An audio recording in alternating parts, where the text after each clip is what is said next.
This video is sponsored by Kautilya Academy Rewa. खबर रीवा जिले से हज 2024 की शुरुआत हो चुकी है। रीवा से भी 44 लोग इस बार हज के लिए जा रहे हैं।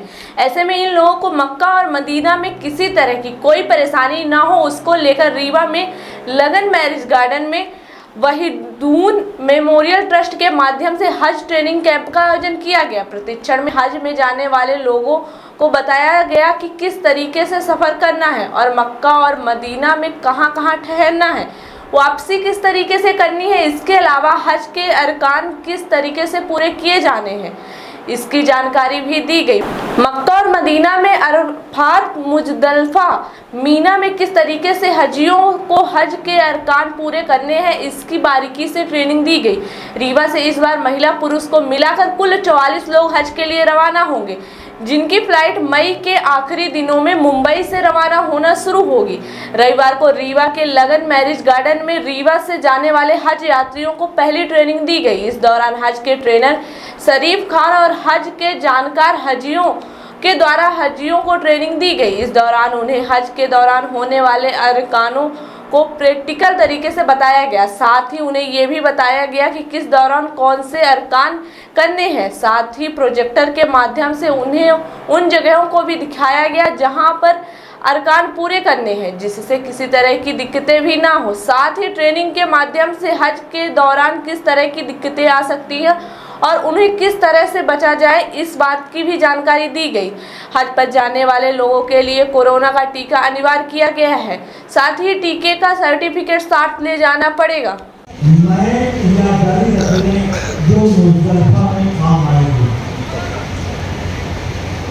इसके बाद ये बांध लिए, नमाज पढ़ लिए, महफूजी गेट ले लेंगे आप और इसमें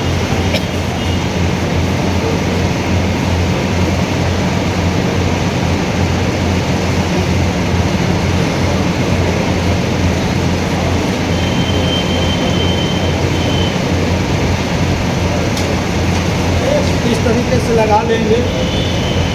इसमें गांठ नहीं लगाना, कोई डोरी नहीं बांधना है गांठ लगा के, इसको सिलना नहीं है।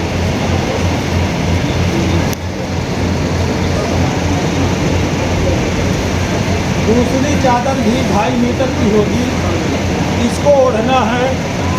इसका बायां पल्लू भी छोटा रखना है, दायां पल्लू बड़ा रखना है और इसको अपने बाएं कंधे पर ऐसे डाल लेना।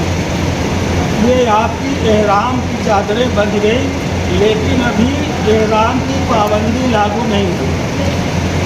दाएं तरफ से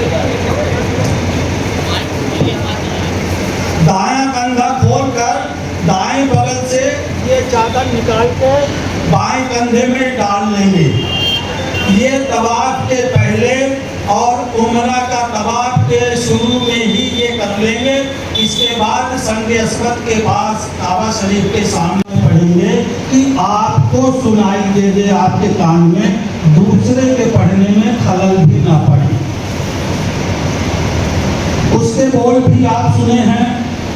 ऐसा अभी मुफ्ती साहब बताए, 3 बार बुलंद आवाज में तलबिया पढ़ेंगे। 3 बार बुलंद आवाज में तलबिया पढ़ेंगे। आप अपना या अपने बेटे का नाम स्कूल या मदरसे में लिखवाए। जब उस्ताद क्लास में आए मदरसे में और आपके बेटे का नाम बोले मोहम्मद इश्तियाक, तब वो खड़े होकर कहता है लब्बैक। राम बन गया। 2 रकात नमाज नफिला आप अदा करेंगे, मर्द औरत दोनों। इसके बाद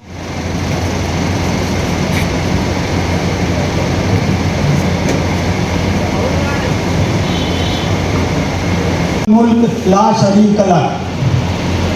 अभी बताए मुफ्ती साहब, लब्बैक हाजिर हूँ, चक्कर लगाएंगे। इसी हालत में शुरू के 3 चक्करों में मर्द हाजी रमल करेंगे, तेज कदमों से पंजों के बल एड़िया उठा के चलेंगे, सीना तान के अपने फोन नहीं उठा पाते हैं, चलाने को छोड़िए फोन नहीं लगा पाते हैं। हाँ नहीं हो पाता है। ट्रेनिंग दी जा रही है, वहाँ किस तरह की क्या परेशानियाँ आती हैं, किस तरह की दिक्कतें आती हैं? बिस्मिल्लाहिर्रहमानिर्रहीम। जैसा कि आपको मालूम है कि इस्लाम के जो अहम रुकन हैं, नमाज भी है, रोज़ा भी है, ज़कात भी है, और उसी रुकन में से एक अहम रुकन जो है वो हज भी है।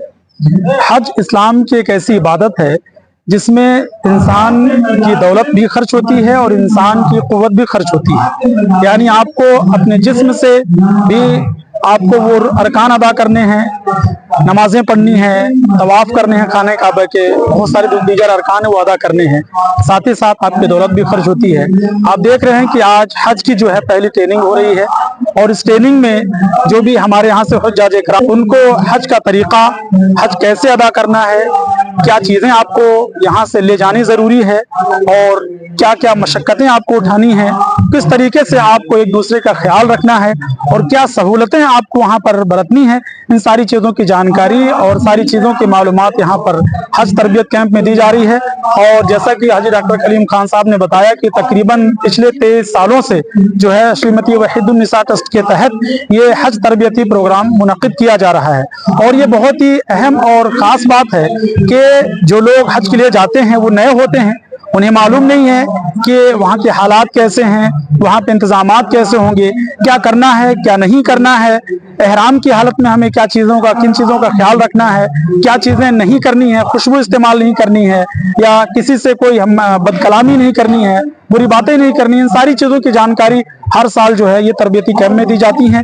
इस साल भी जो है हज कमेटी की तरफ से जो ट्रेनर हैं वो उनकी तरफ से भी दी जा रही हैं, और हम सब लोग यहाँ पर जो है हुज्जाज इकराम के लिए जो है उनके लिए आसानियाँ कैसे होंगी और किस तरीके से उनको जाना है, क्या तैयारियां करनी है, क्या होना चाहिए, वो सारी चीज़ें बताते हैं। और इस ग्रुप में खासतौर पर इस ट्रस्ट के तहत हाजी इश्तियाक साहब हैं, अलीम भाई हैं, हाजी डॉक्टर मुजीब खान साहब हैं, और पूरी टीम जो है लग करके ये इंतजामात करती है कि जो भी हुज्जाज इकराम यहाँ से जा रहे हैं उनका हज आसान हो, और अल्लाह से हम सब ये दुआ भी करते हैं कि उनका हज अल्लाह ताला कबूल फरमाए और उनके लिए आसान फरमाए, और उनके सदक़े में मौला ताला हम सबको भी बार बार हरमैन शरीफैन की ज़ियारत से सरफराज फरमाए। किसके द्वारा दी जा रही है, इस बार कितने लोग जा रहे हैं, क्या कुछ नियम है? देखिए, ये हज का प्रोग्राम पिछले 23 साल से श्रीमती वहीदुन्निसा मेमोरियल ट्रस्ट के द्वारा किया जा रहा है, जहां पर हज में जाने वाले लोगों को हज के दौरान किए जाने अरकानों की जानकारी दी जाती है, जिससे अरकान अगर सही नहीं होंगे तो उनका हज नहीं होगा। इसका ख्याल रखते हुए इस प्रकार का आयोजन पिछले 23 सालों से लगातार कर रहा है। इस बार रीवा जिले से 36 हज यात्री जो है वो के नाम से हज कमेटी से जा रहे हैं, और 8 जो है वो प्राइवेट ट्रेवल से जा रहे हैं, और 12 लोगों का अभी वेटिंग लिस्ट पे नाम है। हो सकता है उसमें से 2-4 और कवर हो जाए। तो अभी फिलहाल 44 लोग हज में जा रहे हैं, और आज ये पहली ट्रेनिंग है। दूसरी ट्रेनिंग जो है सूफी मस्जिद में 19 तारीख को सुबह 10 बजे से होगी। सभी लोगों से गुजारिश है कि दूसरी ट्रेनिंग में भी हाजिर होने की कोशिश करें, क्योंकि हाजियों को एक यही जानकारी दी जाती है, अगर आप अरकान को सीख कर नहीं जाएंगे तो आपको दिक्कत होगी, आपका हज का कबूलियत भी पक्का नहीं होगा। इसलिए हमारे ये काम करते हैं और सबसे गुजारिश करते हैं कि अरकान सीख के जाएं, जरूर जाएं। इंशाल्लाह आप सबका सफर हज का आसान हो और अल्लाह ताला आपके हज को कबूल फरमाए। इस बार हज में क्या कुछ बदलाव किए गए हैं, कितना पैसा लगा? जैसे पिछले बार भोपाल से जाने में काफी दिक्कतें, इस साल रीवा से जाने वाले सारे हुज्जाज लगभग मुंबई से जा रहे हैं, जहां से इस बार पिछले साल के लगभग बराबर ही किराया है। पिछले साल भोपाल से ज्यादा होने के कारण इस बार सब लोगों ने रीवा ही चूज किया था, मुंबई ही चूज किया था, और लगभग सारे लोगों की रवानगी मुंबई से है। हज का ये आज यहाँ पर ट्रेनिंग का प्रोग्राम चल रहा है, जिसमें हम लोगों की सभी की, खासतौर पे हाजी कलीम साहब की ये कोशिश रहती है कि वो यहाँ से सब कुछ बिल्कुल मुकम्मल तरीके से सीख करके जाएं, जिससे उनका हज मकबूल और कबूल हो। हज कमेटी द्वारा हर साल लगातार कुछ ना कुछ हाजियों की सहूलियत के लिए अपडेट्स करते रहते हैं, हर साल की परेशानियों को देख करके और उसमें क्या सुधार किया जा सकता है करते हैं। जैसे इस साल उनने एक हज सुविधा ऐप लॉन्च किया है, जिसमें आप जो साथियों के एक बिछड़ने का और एक दिक्कत आती कि आपके नजदीक बस स्टैंड कौन सा है, आपका होटल कहाँ पर है, आपके ग्रुप में कहाँ लोग हैं, वो इस समय कहाँ पर है, अब वो सारी चीजें एक हज ऐप से अगर आप अच्छे से सीख करके जाते हैं, चलाते हैं, तो ये सारी चीजें उसमें आपको ये परेशानियां दूर हो जाएंगी। हज सुविधा ऐप में लोकेशन की बहुत बड़ी सहूलियत है। आपका अगर बैग गुम जाता है तो वो कहाँ पर है, किसको मिला है, कैसे मिला है, आप तक कैसे पहुंचेगा, इसी प्रकार से जितनी थोड़ी थोड़ी दुश्वारात आते थे उन सबको दूर करने की कोशिश की गई है। अर्थ बिल्डर्स एंड डेवलपर्स बनाते हैं आपके सपनों का घर।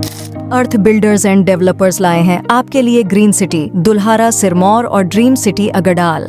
ग्रीन सिटी दुल्हारा सिरमौर में हमारे पास उपलब्ध है 2400 से 13,000 वर्ग फीट तक के प्लॉट, वो भी मात्र 150 रुपए प्रति वर्ग फीट के रेट में।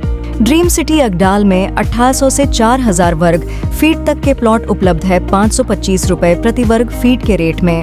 Dream city Agdal Rewa city से मात्र 8 किलोमीटर की दूरी पर, चोराहटा एयरपोर्ट से मात्र 1 किलोमीटर की दूरी पर, रेलवे स्टेशन से मात्र 4 किलोमीटर की दूरी पर। अधिक जानकारी के लिए संपर्क करें 9966931627, 8962758722, 9425377857।